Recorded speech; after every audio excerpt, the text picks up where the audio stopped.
It's another edition of Power Wheel, a production of the Transmission Company of Nigeria, TCN, where we bring to you trending reports in the power sector. Our curtain raiser will be the visit of the NNPC boss, Dr. Maikanti Baru, to TCN, seeking collaboration on energy infrastructure.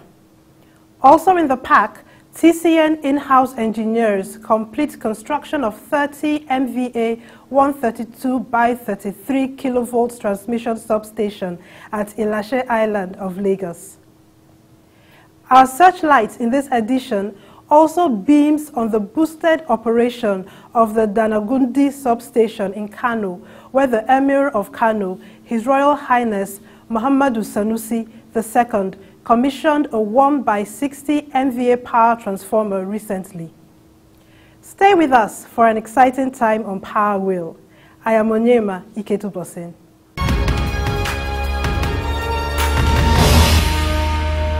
The Managing Director, Transmission Company of Nigeria, TCN, Mr. Usman Gur Mohammed, has lauded the management of the Nigerian National Petroleum Corporation, NNPC, for supporting the growth of the power sector. Mr. Mohammed made the remarks when he received the Group Managing Director, GMD of NNPC, Dr. Maikanti Baru, on a visit to the TCN corporate headquarters in Abuja. He said with NNPC's support, power produced by some terminal plants have been made cheaper in the electricity markets. He intimated the GMD on what the federal government is doing to improve the generation and transmission of electricity, particularly with the aggressive implementation of TCN's Transmission Rehabilitation and Expansion Program, TREP. We have raised all the finances to reach that level, and the implementation on that is on track. And you can judge us by what we have done in the last 1 year, 8 months. What have we done? We moved the grid from 5,000 to 8,000. So it means that we are on track to achieving the 20,000 megawatt that we planned. We have also successfully achieved frequency control that has never been achieved in the history of Nigeria. From May 2017 to December, we achieved frequency control of 49.5 and 50.5, which was not achieved in the history of Nigeria for over 20 years. Mr. Mohammed disclosed that the company has also achieved a stable frequency for the national electricity grid and has sustained the feat to meet the standard of the Nigerian Electricity Regulatory Commission (NEC) and that of the West African Power Pool (WAP). From December 27 to date, we achieved frequency control of 49.75 and 50.25 Hz for 85.5% of the time, which is the WAP's NAC standard. So this is the best in the history of Nigeria. Nigeria has never achieved this kind of frequency control. From the 8th of January to 12th of January, sir, we achieved frequency control of WAP standard 75%, that is 49.8 and 50.2 Hz for 75% of the time, which is the best in West Africa. We are even better than Ghana. So this is the way we are moving, sir, and we promise all Nigerians that we will deliver and ensure that we stabilize the grid. The TCN boss said the lack of a national spread for power generation plants causes voltage constraints due to long-distance power transmission in Kano. He noted that if NNPC could support to build a power plant in Kano, it will solve those voltage problems. We believe that the AKK that NNPC has conceived can bring something that we can solve NNPC and WAP. We are presenting WAP. TCN is chairing the WAP power pool. So we believe that we can work with you to see how this is done. The GMD of NNPC, Dr. Maikanti Baru, in his remarks said, in spite of the huge investments NNPC has made to provide gas to boost power generation, it was observed that a lot of gas is being rejected by power generation companies, GENCOs. We find that a lot of gas is being rejected. Just as you have problems with their transmission line, you get local inputs on some of these gas plants, whereby you are looking at some gas plants. As I'm talking to you, we have over 310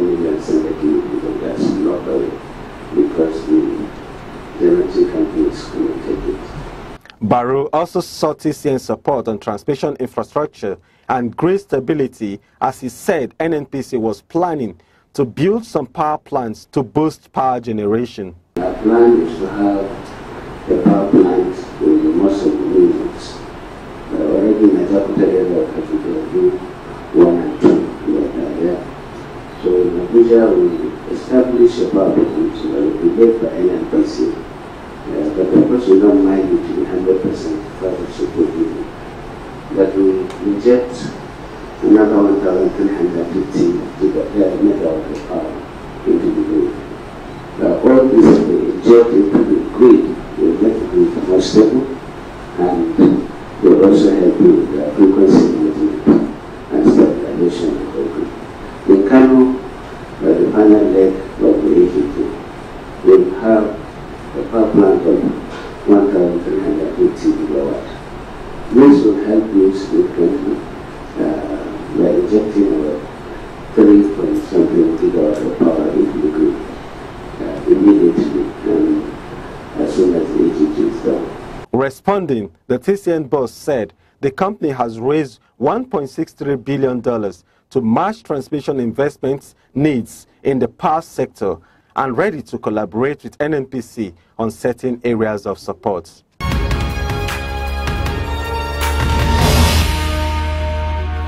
The Transmission Company of Nigeria, TCN, has recorded a major landmark after it completed the construction of a brand new 132 by 33 kilovolt transmission substation with 30 MVA power transformer capacity at Ilashe Island of Lagos State using its in-house engineers.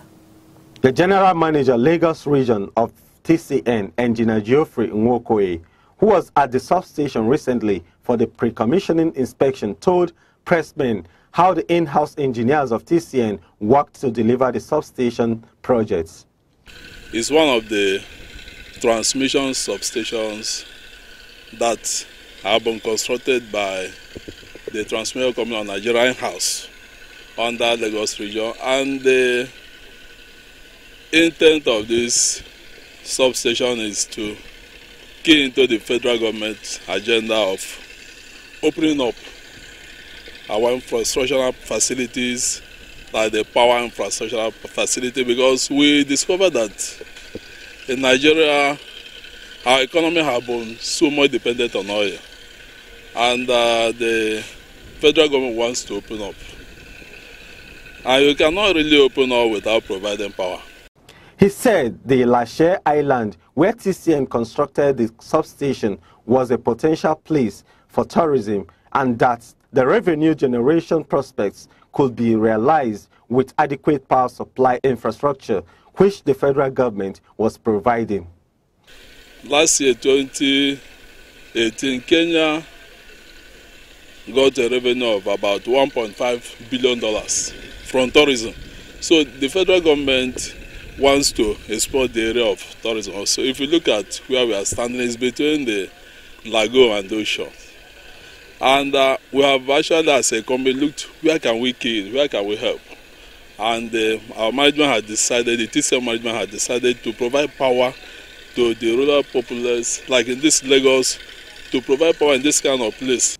Engineer Nwokoye noted that the initial contract cost for constructing the substation was over 1 billion naira before the TCN management adopted an innovative strategy towards actualizing the project. We have benefited a lot because we deployed the in-house approach in building this substation. The first time the proposal was made to do it through contract, the cost was about more than 1 billion naira.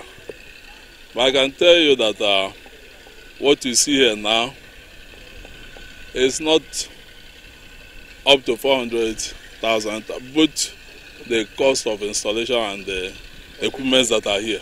Speaking about the impacts and gains of using in-house engineers to build the substation, Engineer Nwokoye said they built the project to suit world-class technology and standard, and that the in-house engineers build the structure on a solid foundation using the best quality control mechanism. The contractor will be tempted to use this kind of land, this kind of sand, to do some of this construction, which you are going to suffer for in the future. But we know the implication. Also, the contractor will have been tempted to even use the water, which is salty to build, which will not endure. But we know that, and knowing that we are doing it for ourselves, we are careful about that. He lauded the TCN management for this decision, saying the in-house engineers have developed more capacity to install power transmission equipment and could work confidently anywhere.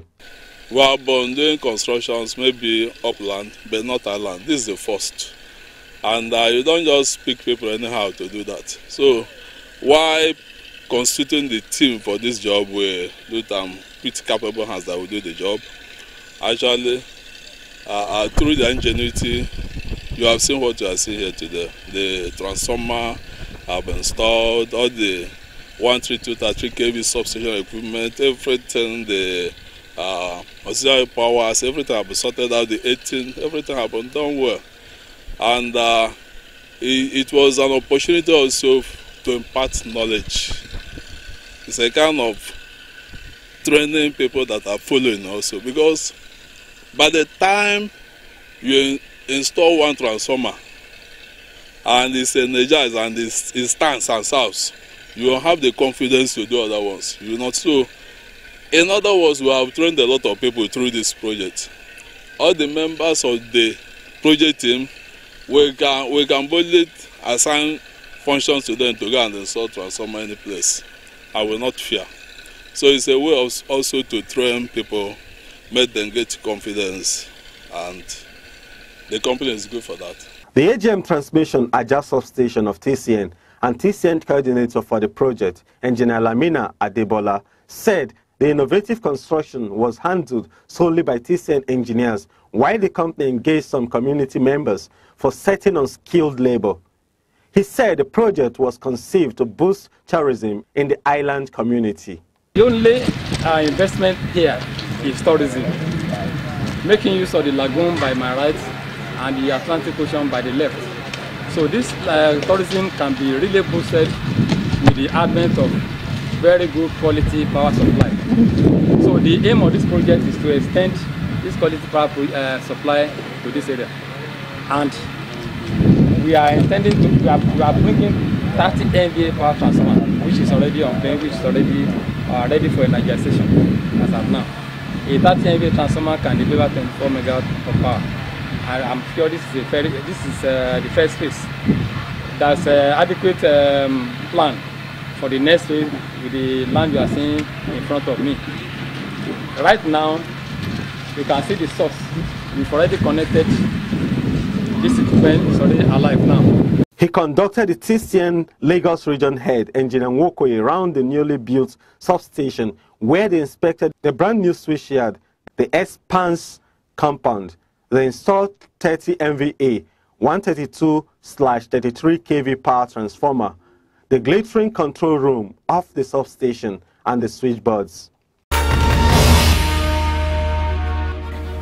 Experts have described electricity as the bedrock of development for industrialized countries.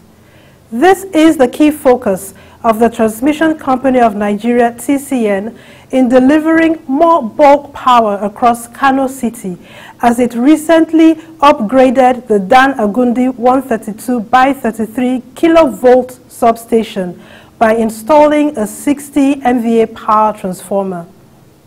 The Power Week crew was at the substation recently to have a first-hand sight and sound of its bulk power delivery after the Emir of Kano, His Royal Highness Muhammadu Sanusi II, commissioned the 1/60 MVA power transformer recently.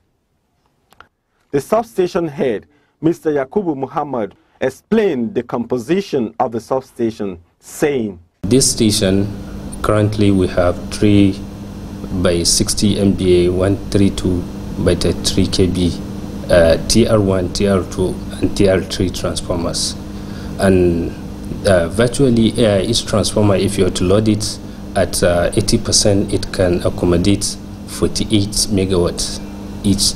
Muhammad said the substation is being fed by the 330/132 kV Kumbotso substation in Kano, where the in-house engineers of TCN recently fixed a 60 MVA power transformer and successfully energized it, thereby raising the capacity of bulk power delivery to Kano Electricity Distribution Company, KEDC. Virtually, the expectation or the needs from us is really, we are meeting that demand, because the Kano Electricity Distribution from this station, we are feeding them via 7 feeders. The Dan Angundi transmission substation supplies bulk power to the DISCO for dispatch to electricity users across Kano metropolis through its 7 feeders. We have 7 feeders: CPN feeder, Zaria Road, Globe, Angundi 1 and 2, and Kurna and BUK feeders. In his assessment of the TCN in-house engineers who installed the 60 MVA power transformer at the substation, Muhammad said, obviously our engineers here in TCN are doing great, especially in this Kano region, because they're doing a lot of works. Recently they have installed 1 transformer here, and they have repaired a burnt one, which is a remarkably good job. I commend their efforts, and they're doing remarkably very well. Describing Dan Angundi substation as one of the older transmission substations in Kano State, he noted that some of the gadgets are being upgraded and that more would need to be done. There are some improvements, as you can see, some SCADA equipment deployed here recently. So I'll call on the management to really keep it up in that regard. Muhammad, who led the crew to the control room of the Dan Angundi 132/33 kV substation, explained the power transmission operation process. This is the control room of 132/33 kV Angundi transmission station here in Kano. This panel is for the incoming 132 kV. As you can see, the line painted in black, meaning 132 kV.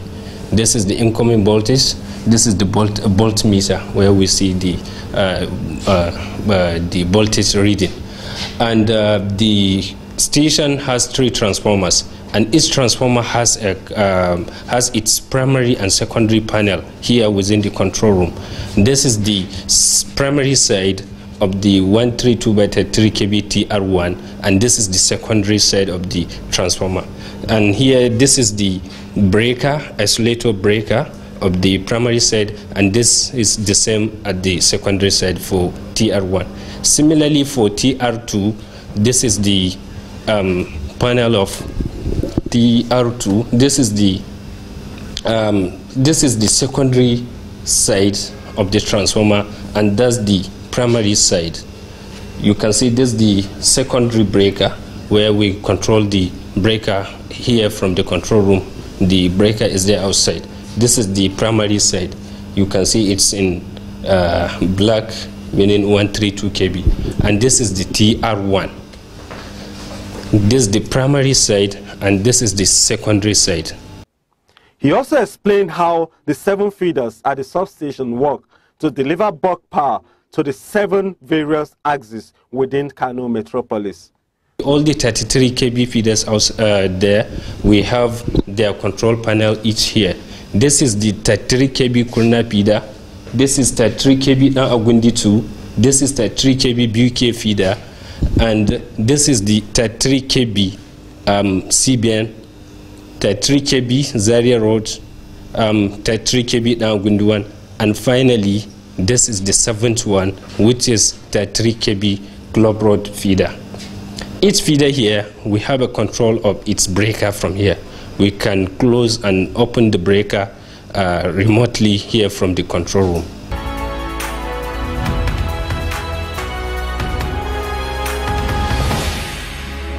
We are bringing you more reports in the Power Flash segment. Don't go away.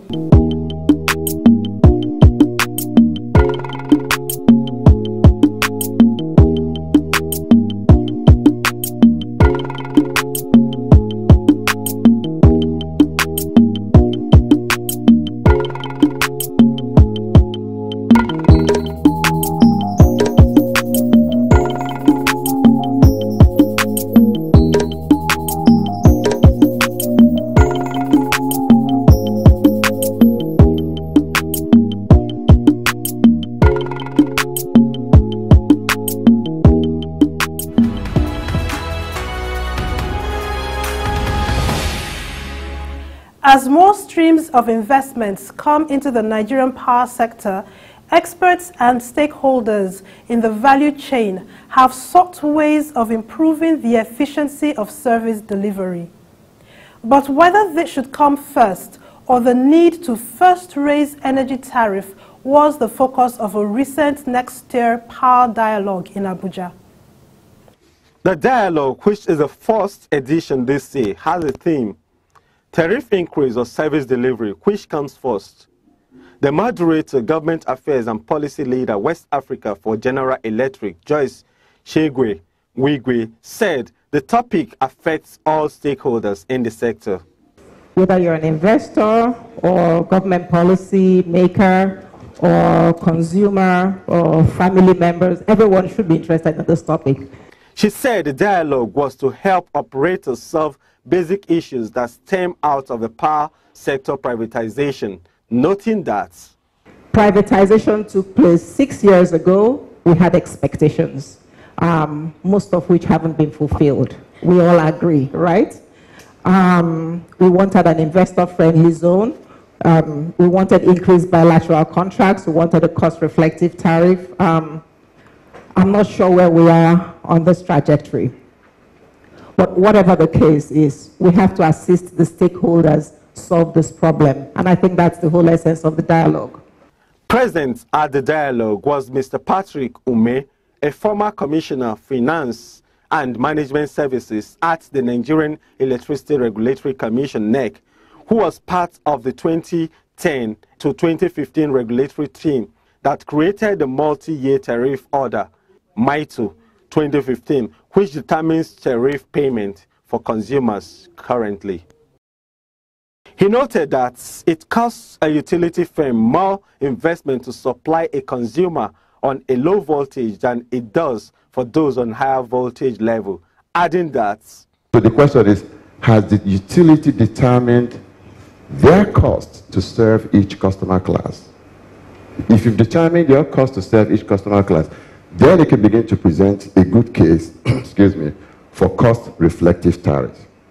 On his part, core investor in the Abuja Electricity Distribution, AED, PLC, and CEO, Copper Belt Energy Corporation, Mr. Emmanuel Katepa, backed a cost-reflective tariff. He said a significant portion of the tariff covers finance costs by the distribution companies, DISCOs, to improve services. We therefore have to look at it costs something. It costs a real figure to provide a service as where we stand now, and it costs investments, finance costs to invest in improvement of that service. And therefore what we are asking ourselves, given that where we are now, and since privatization, I think, dare I say that there have been some improvements. The service levels, the quality is still way below everybody's expectation, including ourselves as investors to the sector. But there have been some movements.